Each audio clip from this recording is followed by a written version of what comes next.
আমরা যখন বিভিন্ন প্রশ্নের উত্তর দেই অথবা বিভিন্ন বিষয়ে কথা বলি, তখন অনেক সময় চিন্তা করে উত্তর প্রদান করতে হয়।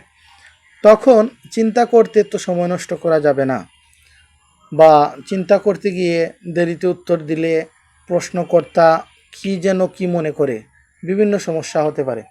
সেই কারণে যে কোনো কথা একটু ভাবার সময় নেওয়ার জন্য আমরা ফিলার ব্যবহার করে থাকি। ইংরেজিতে কথা বলার জন্য বিভিন্ন প্রকার ফিলার ব্যবহার করে থাকি। যেমন কথার শুরুতে, উত্তরের শুরুতে বলতে পারি to be honest, to be honest, frankly speaking, that's more, that's a good question.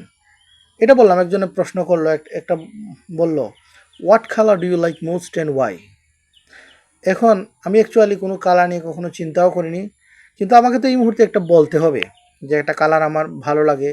এখন বললাম যে সাদা কালার আমার ভালো লাগে, তখন একটু সময় নিয়ে আমি চিন্তা করে বলতে পারি। এরকম অনেক প্রশ্নই আসতে পারে সামনে।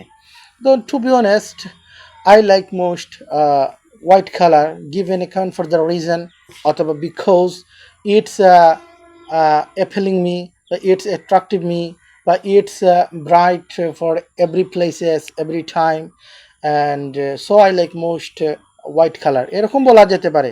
যে কোনো কথা বলার পূর্বে টু বি অনেস্ট বললাম, আবার ফ্রাঙ্কলি স্পিকিং সেম, যে কোনো আনসার দেওয়ার শুরুতে এটা এরকম বলা যেতে পারে।